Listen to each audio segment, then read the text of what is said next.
네, 이창용 한국은행 총재 오늘 취임 후 첫 금통위에서 물가와의 전쟁을 선포했습니다. 이달 기준금리를 0.25%포인트 인상했는데 추가 인상도 예고했습니다. 먼저 정희영 기자입니다. 물가 상승 압력은 당초 예상보다 크게 높아질 것으로 전망되는 점과 금융 불균형 위험에도 계속 유의할 필요가 있다는 점을 고려하여 기준금리를 0.25%포인트 인상하기로 결정하였습니다. 한국은행 금융통화위원회가 기준금리를 1.75%로 인상했습니다. 지난 4월 금통위에서 0.25%포인트 인상한 데 이어 재차 기준금리를 높여 잡으면서 지난 2007년 7월과 8월 이후 14년 9개월 만에 두 차례 연속 기준금리를 상향 조정한 겁니다. 한은의 이번 금리 인상 배경은 미국 연방준비제도의 연이은 빅스텝 예고와 고물가 현상을 잡기 위한 선제 조치로 해석됩니다.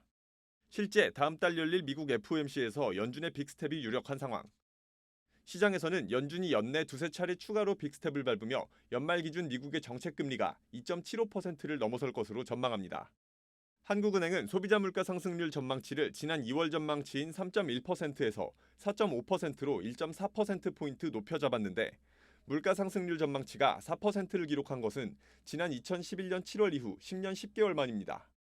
원자재 가격 상승과 글로벌 공급 차질 심화, 거리두기 해제 등으로 물가 상승 압력이 크게 확대됐다는 설명입니다. 상황이 이렇다 보니 올해 남은 금통위에서도 금리 인상 기조가 이어질 것이란 전망이 나옵니다. 당분간 물가에 보다 중점을 두고 통화 정책을 운영할 필요가 있다고 판단하고 있습니다. 이 과정에서 완화 정도의 추가 조정 시기와 속도 등은 대외 리스크 요인의 전개 상황, 새로 입수되는 경제 지표, 특히 성장과 물가 상승률의 변화 등을 면밀히 점검하면서 결정해 나갈 것입니다. 하지만 고물가와 동시에 올해 경제 성장률 전망치는 2.7%로 3%대 밑으로 하향 조정된 상황. 성장률 하락의 원인으로는 원자재 가격 급등에 따른 무역 수지 악화와 중국 경기 둔화, 주요국의 금리가 가파르게 오르는 등 악화된 글로벌 금융 여건 등이 꼽힙니다. 결국 인플레이션을 완화하기 위해 기준금리 추가 인상은 불가피하지만 경기 하방 위험 역시 동시에 커질 수 있는 만큼 속도 조절이 필요하다는 설명입니다. 한국경제TV 정희영입니다. 기준금리가 연내 연 2.25%를 넘길 걸로 예상이 되면서 우리 기업과 가게의 자금 사정을 위축시킬 거란 우려가 나오고 있습니다. 이런 고물가 상황이 계속되면서 유통가에서는 이미 소비 위축이 나타나고 있는 상황이라고 합니다. 자세하게 살펴보겠습니다. 경제부 전민정 기자, 유통산업부 신선미 기자 나와 있습니다. 먼저 정 기자, 이번 한은의 인상보다도 일단 추가 인상을 예고했다는 점에 주목을 해야겠죠. 네, 맞습니다. 이전에 한은 총재는 앞으로 수개월간 물가에 보다 중점을 두고 통화 정책을 운영하겠다 이렇게 말을 했습니다. 네. 다시 말해서 물가 급등세가 진정되지 않을 경우에는 추가 금리 인상으로 대응해 나갔다는 이런 의지를 분명히 한 건데요. 한은은 올해 들어서만 기준금리를 세 차례, 즉 0.75%포인트나 올렸지만 시장에서는 앞으로도 연말까지 서너 차례 기준금리가 더 오를 것이라고 보고 있습니다.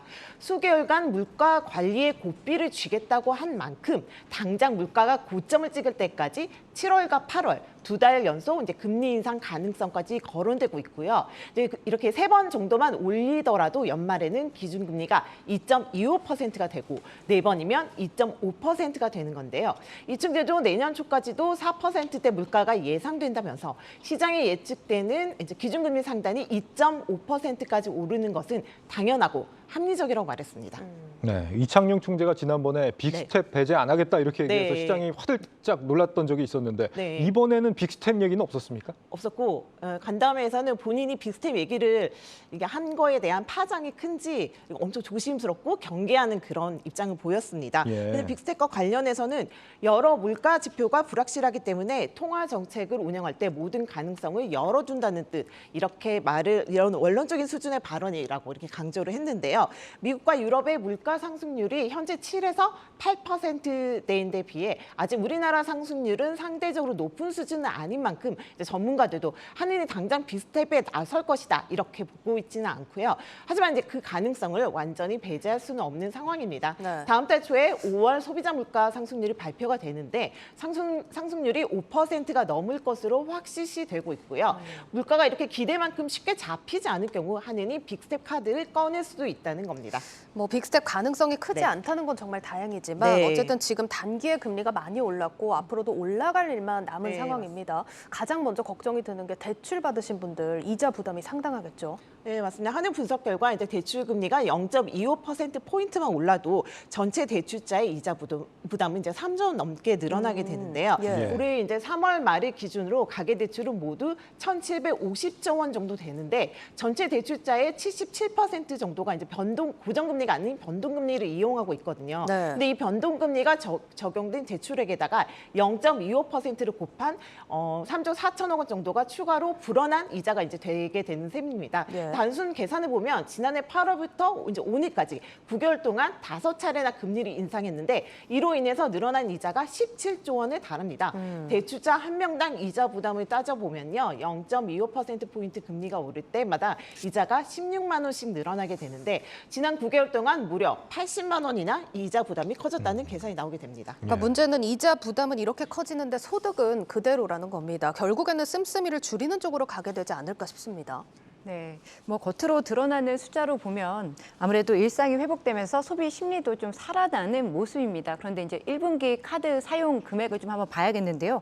승인 금액은 1년 전보다 11.2% 증가했습니다. 가계 1분기 소비 지출 또한 1년 전보다 4.7% 늘며 11년 만에 최대로 늘었는데요. 하지만 이 소비 행태를 보면 조금씩 지갑을 닫고 있다는 걸 확인할 수 있습니다. 일상 회복에 따른 소비는 늘었지만 큰 돈이 들어가는 전자제품이나 명품 등 사치제 소비가 크게 늘었던 지난해와는 다른 모습인데요. 전효성 기자가 현장을 취재했습니다. 대로 레저 여행 쪽에 좀 많이 소비를 할 것 같아요. 이제 밖으로 많이 나가면서 여기저기 돌아다니면서 쓸 수 있는. 저 약속도 좀 많이 잡히고요. 아무래도 그런 모임 같은 것들도 못했던 것들을 좀 많이 하게 되는 것 같아요. 이제 소비를 할 기회가 없었는데 아마 그럴 기회가 많아지니까 아무래도 좀 지출을 더 하게 되는 것 같아요. 사회적 거리두기가 해제되며 그동안 억눌렸던 여행과 외출 수요가 늘면서 관련 소비는 증가세를 나타내고 있습니다. 한 조사에 따르면 소비자 10명 중 8명은 최근 쇼핑 지출액이 늘었다고 답하기도 했는데 이유로는 모임이 늘어서 집콕을 끝냈기 때문 등 일상회복과 관련한 비중이 높았습니다. 하지만 속을 들여다보면 소비가 고르게 느는 것은 아닙니다. 최근 소비 회복을 이끈 건 수영복, 여행 가방, 선케어 등으로 대체로 단가가 낮고 계절적 영향을 크게 받는 분야입니다. 반면 가전, 인테리어, 조명기구 등 상대적으로 높은 구매력을 필요로 하는 영역의 매출은 꺾이는 추세입니다. 내구 소비재 살려고 생각하는 사람은 일단은 소비를 이연시키고 다음에 상황이 좋아질 때 사겠다. 냉장고 당장 뭐 고장나는 거 아니니까. 그 100만 원 쓸 거라고 생각했던 사람들이 이제 10만 원짜리 소비로 만족하는 거죠. 소비 양극화 현상도 심화되고 있습니다. 백화점에서 한 해 2천만 원 이상 물건을 사는 VIP 고객의 매출은 지난해와 올해 각각 52%, 33% 늘었고 백화점 명품 매출 신장률은 이보다 더 두드러졌습니다.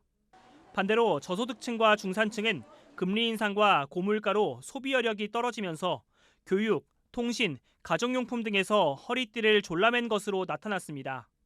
때 예상보다는 경기가 안 좋아지는 건 맞죠. 또 인플레도 예상보다 또 오랫동안 높아지고 있고요. 일시적인 이제 지금 상황에서 이제 스태그플레이션에 이미 진입하고 있다고는 봐야 되겠죠. 전문가들은 눌렸던 소비가 한꺼번에 분출하는 이른바 보복 소비가 일부 품목과 계층에서만 집중되는 현상이 경기 부진을 알리는 신호가 될 수 있다는 점에서 주목하고 있습니다. 한국경제TV 전효성입니다. 지금 가게가 돈을 쓰고 있긴 한데 확실히 품목 면에서는 좀 확연하게 차이를 보이는 것 같습니다. 신 기자, 확실히 제가 개인적으로 체감하기에도 물가가 많이 오른 것 같습니다. 뭐 가게를 덮친 물가 폭탄까지 만약에 고려하면 사실상 소비가 그대로입니다. 뭐 1분기 소비 지출이 4.7% 늘었다고 하는데요. 네. 여기서 물가 상승분을 뺀 이 실질 소비 지출 증가율은 0.8%에 불과했는데요. 사들인 건 예전과 비슷한데 높은 물가로 지갑에서 나가는 돈만 늘었다는 의미입니다. 따라서 이제 금액만 보면 소비가 늘고 있는 것처럼 보이는 착시 현상인 셈이죠. 예. 특히 필수 소비로 분류되는 이 식료품 등의 지출 매출은 1년 전보다 0.9% 늘었지만 이 물가 상승분을 제거하면 오히려 1년 전보다 3.1% 감소했습니다. 쉽게 말해 1년 전에 한 3,000원에 2개를 샀다고 하면 지금은 4,000원을 주고도 1개밖에 못 산다. 이런 얘기가 되는 겁니다. 네. 주거, 수도, 그리고 교통 등 삶을 꾸려나가는 필수 소비의 실질 지출이 모두 줄었는데요. 사실상 허리띠를 졸라 매고 있다는 얘기여서 체감되는 삶의 질은 훨씬 더 떨어졌을 것으로 보입니다. 진짜 지금 오늘 기준으로 휘발유 그리고 경유 주유소에서 평균 가격이 리터당 2,000원을 넘어섰다고 하는데 2,000원을 넘어선 게 사상 초유의 일이라고 하더라고요. 한국은행이 지금 연달아서 기준금리를 올리고 있는 거에 비해서는 물가는 오히려 잡히지 않는 그런 모습 같은데요. 예, 오늘 기재부랑 한은에서도 소비자 물가 상승률 이번 달에 5%에 달할 거다 이런 전망을 내놨습니다. 앞으로 한동안 더 오를 가능성 배제할 수는 없겠네요. 그렇죠. 실제로 이제 물가 상승 우려가 계속되고 있어서 네. 아무래도 생활에 대한 부담이 계속해서 커지고 있는 상황인데요. 4월 생산자 물가 지수를 한번 보면 전월보다 1.1% 올라서 4개월째 오름세를 보였습니다. 특히 생활의 필수적인 품목인 이 축산물과 수산물, 전력, 가스들의 상승폭이 커서 아무래도 저소득 측의 부담이 더욱 커질 것으로 보이는데요.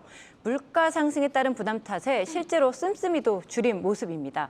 1분기 가계 처분 가능 소득에서 소비 지출이 차지하는 이 비중인 평균 소비 성향은 1년 전보다 3.3%포인트 줄어들면서 재차 역대 최저를 경신을 했습니다. 그래도 지금 증권가에서는 한은이 이제 올해 소비자 물가 상승률 전망치를 전체 45% 상승한다 이렇게 좀 제시를 4.5%로 제시를 했는데 이걸 이제 역산해서 보면 물가가 3분기에 피크를 찍고 내려올 거다 이렇게 좀 해석을 하는 시각도 있더라고요. 좀 그 얘기를 좀 뒤집어서 보면은 금리가 올라서 경기가 위축이 된다 이런 의미잖아요. 실제로 이런 인상을 계속하게 될 경우에 결국에는 이제 도산하는 기업들 좀 많아지게 되는 거 아닙니까? 네, 이렇게 기준금리가 급격히 인상을 하게 되면은 자금 조달 금리도 올라서 영업이익으로도 이제 이자를 갚지 못하는 그런 한계 기업이 많이 늘어나게 됩니다. 예. 정경료 자료에 따르면 금리가 1%포인트 이제 오를 때마다 일시적인 한계 기업 비중이 5.4%포인트 늘고 추가 이자 비용 부담도 8조 7천억 원에 달하는 것으로 조사가 됐는데요. 예. 만약 금리가 3%포인트 오른다.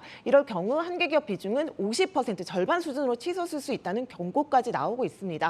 이미 기업들은 이자 부담이 커지면서 금리가 높은 회사채 발행은 줄이고 회사채보다 금리가 낮은 기업어음, 즉 CP를 통한 자금 조달을 늘리고 있는데요. 오늘 금감원 자료가 발표되는데 이걸 보면요. 지난달 회사채 발행 규모는 1년 전보다 30% 넘게 줄었지만 CP는 20%나 늘었습니다. 만기가 수개월짜리인 이런 CP는 증권신고서를 내지 않아도 되고 또 기업 대표가 직접 발행할 수 있기 때문에 회사채 발행이 어려운 신용 등급이 낮은 기업들이 많이 활용을 하고 있지만 이제 문제는 이 CP 시장으로 자금이 몰리면 자금 상환이 이제 한꺼번에 이제 집중될 수가 있어서 유동성 위기가 커질 수 있다. 이런 건 우려스러운 대목입니다. 예. 신 기자가 지금 유통업계를 출입하고 있잖아요. 실제로 이제 기업들 가보면 이런 분위기가 좀 감지가 되는 게 있습니까? 네, 현재가 소비의 변곡점이다 이런 분석들이 나오는데요. 지금이 사실상 굉장히 중요한 시점이다 이렇게 볼 수 있는 거죠. 때문에 이제 기업들이 하반기 대응에도 좀 고심을 하고 있습니다. 보통 기업들은 5월쯤이면 이제 하반기 계획들을 세우는데요. 대외 경영 환경이 불투명해지면서 이 목표를 설정하지 못하고 있는 기업이 많은 상황입니다. 오히려 이 불확실성에 대비한 다양한 시나리오를 준비해서 상황에 맞게 대응하자 이런 얘기가 나올 정도인데요. 예측한 대로 흘러가지 않을 경우 큰 타격을 받을 수 있는 만큼 구체적인 하반기 전략을 세우기보단 다양한 시나리오로 대응하는 게 낫다는 겁니다. 지난 30여 년간 신자유주의라는 이름으로 가속화됐던 이 공급망의 글로벌화가 사실상 종결되는 변곡점이죠. 또 코로나19 팬데믹 상황에서 대거 풀었던 그 돈들을 다 회수하고 거품이 낀 자산 가격을 떨어뜨리는 단계에 있습니다. 사실상 우리 모두가 한치 앞을 내다보기 힘든 상황인 건 분명해 보입니다. 예, 정 기자. 그러면 지금 이런 상황에서 하는 전망대로 물가가 피크아웃이 안 온다고 한다면 네네네. 이건 또 스태그플레이션 우려를 해야 되는 부분 아닙니까? 네, 스태그플레이션을 우려하는 전문가들 목소리 높고 사실 물가가 급등한 데는 대출금리 상승으로 이제 빚 부담까지 늘어나면서 이제 소비 위축, 아까 말씀하신 대로 그 우려가 커지고 있습니다. 네. 소비가 위축되면은 당연히 경기가 침체될 수 있고 이런 목소리도 크고요. 그래서 일부에서는 어떤 전문가들은 이미 우리나라도 스태그플레이션이 진행되고 있다 이런 경고를 하기도 했습니다. 하지만 오늘 이창용 총재는 다른 얘기를 했습니다. 예. 물가가 오르면서 경제 성장률이 둔화되고 있는 이런 상황을 과연 스태그플레이션이라고 불러야 할 것이냐에는 문제가 있다. 이렇게 말을 했습니다. 예. 올해 2.7%, 내년 2.4%라는 성장률 전망은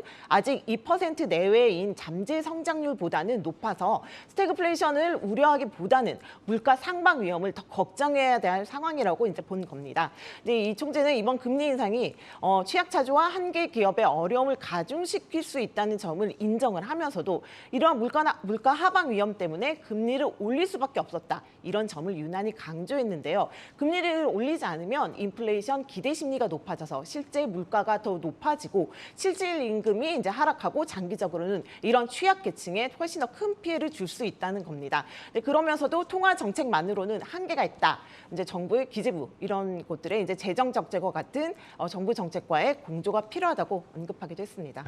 이창용 총재 말대로 지금 뭐 통화 정책만 바라보고 있기에는 물가가 시의를 다투는 상황인 건 분명해 보입니다. 네, 이런 상황을 감안해서 정부가 다음 주 초에 대책을 내놓기로 했다면서요. 네, 그렇습니다. 현재 이제 거론되는 안들을 좀 보면요. 자동차 개별 소비세 30% 인하를 이 연말까지로 6개월 연장하는 방안, 그리고 1주택자 종부세를 2020년 수준으로 되돌리는 방안이 좀 포함이 될 전망입니다. 그리고 이제 경유를 쓰는 운송사업자들에 대한 보조금 확대 방안도 거론이 되고 있습니다. 또 가장 밀접한 영향을 미치는 품목이죠. 식료품 등 이 생활 물가 안정을 위해서 밀가루 가격 상승분 일부를 정부가 지원한다든지 또 뭐 농축수산물과 식용유 등 수입 품목의 관세를 낮춰주는 방안도 언급되고 있는 걸로 보입니다. 네, 잘 들었습니다. 정 기자, 오늘 분석 한 줄 정리해볼까요? 네, 오늘 한 줄로는 5% 물가 온다, 기준금리 2.5% 간다. 해시태그는 거리두기 풀리면 뭐하나 하는 인플레 불 끌 수 있을까? 이렇게 하겠습니다. 네, 잘 들었습니다. 지금까지 전민정, 신선미 기자였습니다.